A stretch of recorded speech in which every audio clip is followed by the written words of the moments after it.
अब पोते ने केस चलाया, दादे ने केस चलाया, पोते तक पहुंच गया, लेकिन उस पर कोई भी फैसला नहीं हुआ। एक सब कमेटी जो है उस काम को देख रही है कि ऐसा कौन सा रास्ता निकाला जाए ताकि दादे ने अगर केस किया तो दादे के टाइम में उसका फैसला हो, वो उसके अगली पीढ़ी या उससे अगली पीढ़ी को जो है वो ट्रांसफर ना हो। तीसरा, हिमाचल प्रदेश के अंदर सबसे बड़ी दिक्कत जो है विकास में जहां भी आती है वो फॉरेस्ट कंजर्वेशन एक्ट को लेकर के आती है। जब मैंने पूरे उस विभाग का अध्ययन किया तो मैंने ऐसा महसूस किया कि विलेज कॉमन लैंड पूल जो है वो हमारे हुआ करता था, उसमें ऐसी अनेकों जगहें जो कि केवल मात्र जिनके ऊपर उस गांव के लोगों का ही अपने इंडिविजुअल कब्जा रहता था। लेकिन उसमें 4 जिले ऐसे वंचित रह गए जिसमें चंबा है, मंडी है, कुल्लू है और बिलासपुर है, और बहुत बड़ा हिस्सा उसमें शिमला का भी है। कि वहाँ पर जितनी भी जमीन थी, चाहे वो खड्डे हैं, चाहे वो नाले हैं, चाहे वो नदियों के किनारे हैं, चाहे वो बिला दरख्तान है, वो सारी की सारी जमीनें जो है वो एफसी में डाल दी गई। अब विकास करना हो तो कैसे किया जाए? आज भी सुप्रीम कोर्ट के अंदर हमारे 600 केसेस लगे हुए हैं। अब 600 केसेस में जो है आज कोरोना के इस युग में अब सुप्रीम कोर्ट भी उस पर ऐसे केसेस को ले रहा है जो कि अति आवश्यक हो। माननीय मुख्यमंत्री भी अभी गए थे पीछे, उन्होंने जो सॉलिसिटर जनरल हमारे भारत सरकार है उनसे चर्चा की, उनसे रिक्वेस्ट की कि हमारे 600 केसेस हैं, हमारे बड़े बड़े प्रोजेक्ट जो है जब तक यहाँ से उसकी एफसीए की क्लियरेंस नहीं होती है तब तक वो केसेस सारे रुके पड़े। इसके लिए भी हमने कमेटी, जो एक सब कमेटी है वो अलग से बनाई हुई है। इसी प्रकार से हम अब बड़ी जल्दी ही इसी महीने, इसी साल पे हम सभी सब कमेटियों के साथ बैठक करके और इसी महीने कमेटी बैठ कर लेंगे। सब कमेटियों को की रिपोर्ट जो है वो कमेटी में प्रस्तुत होगी, कमेटी की बैठक करेंगे, और जब कमेटी की बैठक हो जाएगी फिर माननीय मुख्यमंत्री जी को भी कमेटी की बैठक में हम उनकी अध्यक्षता में इसकी मीटिंग कराएंगे ताकि उनके ध्यान में आ जाए सारा कुछ कि हिमाचल प्रदेश के अंदर हमें कहाँ कहाँ एक्ट में कोई अमेंडमेंट करनी है या कहीं एक्ट को निरस्त करना है, और कितने ऐसे केसेस हैं जो कि विभागीय द्वारा जो है उनको सुलझाया जा सकता है, कितने ऐसे मामले हैं जो कि मंत्रिपरिषद में सुलझाए जा सकते हैं, कितने ऐसे मामले हैं जो कि फिर विधानसभा के अंदर ले जा करके उनको सुलझाया जा सकता है, और ऐसे कितने मामले हैं जिनको विधानसभा के माध्यम से जो है सरकार से टेकअप किया जा सकता है। उस ओर जो है राजस्व विभाग के हम को लेकर के हम चिंतित हैं, हम आगे बढ़ रहे हैं, और मुझे जो हमारा बजट का सत्र होगा 2021-22 का के लिए, उसमें हम सारे जो विधानसभा में ले जाने वाले मामले और सारे के सारे मामले इस बार विधानसभा में पहुंचा दिए जाएंगे। सर, जमीन का सर्कल रेट को लेकर भी कोई समस्या थी कि जहाँ ज़्यादा है उसको लेकर क्या करें सर? मुझे याद है 2010-11 में सानन जो है एसीएस होते थे, उसमें राजस्व विभाग उनके पास था, तो उन्होंने सर्कल रेट का जो है एक नया सिद्धांत शुरू किया था। लेकिन उस सर्कल रेट में ऐसी अब मुश्किलें, बाधाएं जो हैं हमारे सामने आ रही हैं कि जहाँ प्रदेश सरकार को बड़े बड़े प्रोजेक्टों के लिए जमीन जो है वो उसकी लैंड एक्विजिशन करनी है, वहाँ पर वो सर्कल रेट इतना ज़्यादा हो रहा है कि जिसका कोई हिसाब नहीं। अगर उस रेट से अगर हम किसी को पैसे देते हैं, उनकी अदायगी करते हैं, तो फिर वो अदायगी की अदायगी रह जाएगी, वहाँ पर उस प्रोजेक्ट का काम नहीं किया जा सकता। ऐसे भी अनेकों स्थान हैं जो कि सड़क से भी दूर है, रिमोट एरिया में है, लेकिन वहाँ पर अगर किसी ने जमीन बेचनी और किसी ने जमीन खरीदनी हो तो उसमें भी बहुत बड़ा अमाउंट जो है वो सर्कल रेट के हिसाब से बनता है। इस पर हमने अब आदेश दिए हैं सभी डिप्टी कमिश्नर्स को, और डिप्टी कमिश्नर्स के माध्यम से सभी एसडीएम को, तहसीलदार को, नायब तहसीलदार को और कानूनगो और पटवारी तक कि आप जब हमारी नई गिरदावरी शुरू होती है अप्रैल के महीने में, तो उस वक्त जो सर्कल रेट को लेकर के है आप उस पर पुनर्विचार करें। जो असल नया सर्कल रेट होना चाहिए वहाँ के मुताबिक उसको आप वहाँ तक पहुँचाइए। अगर कहीं कम है तो उसको थोड़ा बढ़ा दीजिए, हम बहुत ज़्यादा है उसको कम करने की तरफ आप आगे आइए। सर, प्रदेश का बागवानी विभाग अगले 6 महीने की रणनीति बना रहा है, तो क्या क्या करेगी सरकार सर इस संबंध में कुछ? बेटा अभी मामला जो है वो मंत्रिपरिषद के बीच में हो जाएगा, तो उसके उपरांत मैं इस पर बोल पाऊंगा, क्योंकि मंत्रिपरिषद में क्या क्या स्वीकृतियाँ मिलती हैं। जो मंत्रिपरिषद स्वीकृतियाँ मिलेंगी तभी हम इस मामले को आपसे चर्चा कर पाएंगे। सर, इस बार बागवानी विभाग लोगों को पौधे बांटेगा, कितने पौधे इस बार प्लांट? इस बार बागवानी विभाग के पास इतने पौधे हैं जितना कोई लेना चाहे हम उसको देने के लिए तैयार बैठे हैं।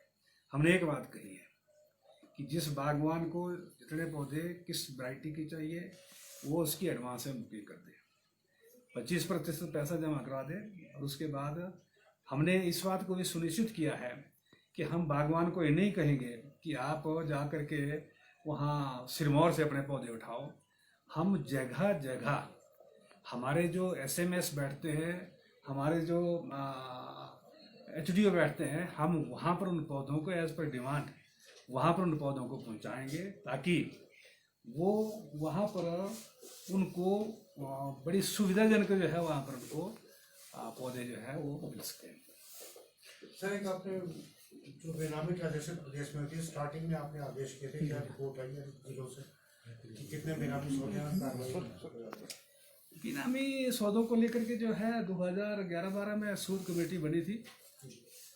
उस सूद कमेटी की रिपोर्ट जो है वो विधानसभा में प्रस्तुत हुई थी। अभी भी ऐसे अनेकों केसेस हैं जो कि बेनामी केसेस के रूप में है, उनकी पहचान की गई है। और मैं ऐसा समझता हूँ कि सबसे बड़ा बेनामी जो सौदे हुआ है 2004-05 में एक ऐसी नोटिफिकेशन, वैसे तो नोटिफिकेशन वो पहले हो गई थी, लेकिन वो पहले की नोटिफिकेशन केवल मात्र शहरी क्षेत्र के लिए थी। लेकिन उसमें 2004-05 में एक ग्रामीण क्षेत्र को भी उसमें शामिल कर दिया गया। उससे क्या हुआ कि ग्रामीण क्षेत्र में बहुत बड़े पैमाने पे जो है जमीनें बाहर के लोगों को जो है वो लीज के ऊपर दी गई। और जो लीज के ऊपर दी गई उसमें मैंने ऐसा महसूस किया है कि वो भी एक किस्म का बेनामी ट्रांजैक्शन में ही वो केसेस आते हैं। विधानसभा की रिपोर्ट में 2400 कुछ मामले प्रस्तुत हुए थे। मैं उस वक्त कोविड से संक्रमित हुआ था, मैं हॉस्पिटलाइज था। लेकिन इस पे मैंने सभी डिप्टी कमिश्नर को कहा है कि आप जितने भी मामले ग्रामीण क्षेत्र के हैं उन सभी मामलों की जो है आप पूरी जानकारी मेरे कार्यालय को पहुंचाएं, ताकि हमें पता चले कि कहीं ग्रामीण क्षेत्र कहीं जो नॉन हिमाचली है उन इसी तो नहीं भर जाएगा। हमारे हिमोडा के फ्लैट्स नहीं बिक रहे हैं, लेकिन जो इस लीज पे लिए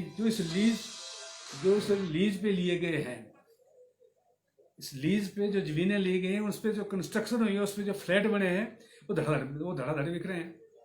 तो इस पे भी हम कार्रवाई जो है अग्री करने जा रहे हैं, ताकि हमारा ग्रामीण क्षेत्र का जो क्षेत्र है वो कम से कम बेनामी सौदों से रुक सके। और उससे सबसे बड़ा नुकसान जो है हिमाचल प्रदेश के सरकार के राजस्व को भी हुआ है, उस पर भी हम चिंता कर रहे हैं। सर, प्रदेश के जल शक्ति मंत्रालय का प्रभार आपके पास, इसका एक प्रोजेक्ट का हमारा उसकी प्रगति काम करती है। वैसे तो मैं ये चीज़ विधानसभा के बीच में रखना चाहता था। बहुत लोग बड़े चिंतित थे जब शुरू में हमने विधानसभा में कहा कि हम बड़े बड़े प्रोजेक्ट जो है वो भारत सरकार के माध्यम से फॉर फंडिंग के लाने जा रहे हैं। तो कुछ मित्र हमारे से हिसाब मांगते थे अंदर की, बताइए पैसा कितना आया, बताइए पैसा कितना आया। ब्रिक्स का प्रोजेक्ट जो है वो 2016-17 में पूर्व सरकार के समय में हिमाचल प्रदेश को मिला था, लेकिन उसका फॉलोअप जिस प्रकार से होना चाहिए था उसका फॉलोअप नहीं किया गया, और फॉलोअप ना करने की वजह से वो एक किस्म का ठंडे बस्ते में पड़ा रहा, और ठंडे बस्ते में पड़ करके एक ऐसी स्थिति में पहुंच गया था कि वो रिजेक्शन केस पे था। मैं देश के प्रधानमंत्री जी का धन्यवाद करना चाहता हूँ, और जो department of economic affairs finance ministry का एक अंग है, मैं वहाँ के अधिकारियों को भी धन्यवाद करना चाहता हूँ, मुख्यमंत्री जी का धन्यवाद करना चाहता हूँ कि हमारा जो ब्रिक्स का प्रोजेक्ट है वो अब उसकी टेंडरिंग प्रक्रिया जो है वो जनवरी लास्ट में और फरवरी फर्स्ट में जो है शुरू होने जा रही है। इसमें प्रथम चरण में हम लगभग 800 करोड़ के टेंडर करने जा रहे हैं। इसके साथ साथ जो हमने renovation of old water supply schemes के लिए एक प्रोजेक्ट जो है वो एडीबी को भेजा था। अब वो एशियन डेवलपमेंट बैंक वालों ने भी हमारे प्रोजेक्ट को अब कहा है कि अब आप इस पे टेंडरिंग पे चले जाओ, तो उसके भी टेंडर जो है वो फरवरी के महीने में होने जा रहे हैं। अब तो हमारी एक ऐसी स्थिति होगी है कि जल जीवन मिशन के अंतर्गत हम पूरे भारतवर्ष में पिछले साल भी प्रथम स्थान पे थे, इस साल भी हम प्रथम स्थान पे हैं। चार किस्तों में प्रदेशों को पैसा मिलता है।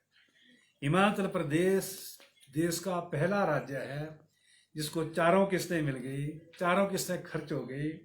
कल मैं दिल्ली जा रहा हूँ और दिल्ली में मैं शेखावत से रिक्वेस्ट कर रहा हूँ कि अब हमारे को इंसेंटिव के रूप में जो है आप अगली राशि जो है हमें संबित करें, ताकि हम हिमाचल प्रदेश के अंदर इस वर्ष 2020-21 में जो हमने लक्ष्य रखा है 1100 करोड़ का, उसको हम पूरा करें। और 1100 करोड़ के साथ साथ जो स्वच्छ भारत मिशन और माइनिंग से या फिर मनरेगा से और भी जो अनेकों प्रकार के से जो है वो हमारे को फंडिंग आनी है, उससे वैसे लक्ष्य हमारा 1700 करोड़ का है, लेकिन हम 1100 करोड़ की तरफ बढ़ रहे हैं।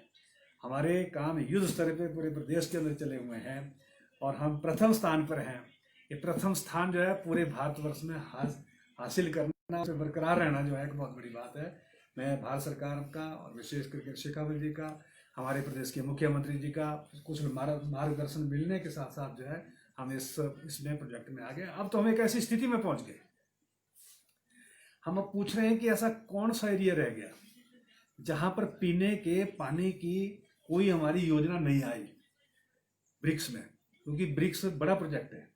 लेकिन अब हमारे को ऐसा कोई स्थान नहीं निकल रहा है भी जहां पर हमारे जेजेएम से बचा, वो एडीबी से हुआ, जो एडीबी से बचा वो अब एनडीबी से हुआ। ब्रिक्स का मतलब है एनडीबी, तो एनडीबी से हो गया। अब एनडीबी को अगर हम द्वितीय चरण पे पैसा लेना चाहें तो हमारे पास वाटर सप्लाई के लिए कोई स्थान बाकी नहीं बचा हुआ है। नल का जो प्रोविजन था क्या वो लक्ष्य पूरा करने?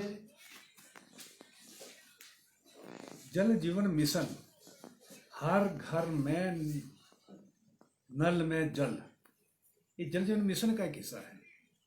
मैं उसी की बात कर रहा हूँ कि हमने जो भारत सरकार के साथ, भारत सरकार को हमने अपना हर साल का एनुअल एक्शन प्लान भेजा है, और उस एनुअल एक्शन प्लान के साथ साथ हमने 31 अगस्त 2022 को हिमाचल प्रदेश के अंदर जल जीवन मिशन में 4500 करोड़ रुपया खर्च करने का जो लक्ष्य रखा है, हम उस लक्ष्य की तरफ जो है बड़ी तेजी से बढ़ रहे हैं। मैं तभी कह रहा हूँ कि हम हिमाचल प्रदेश पहला राज्य पूरे भारतवर्ष में जहाँ की सबसे नंबर 1 पर, और नंबर 1 के साथ साथ सबसे तेजी करने वाला काम जो है वो हिमाचल प्रदेश के बीच में जल जीवन मिशन का और दूसरे इस पर है।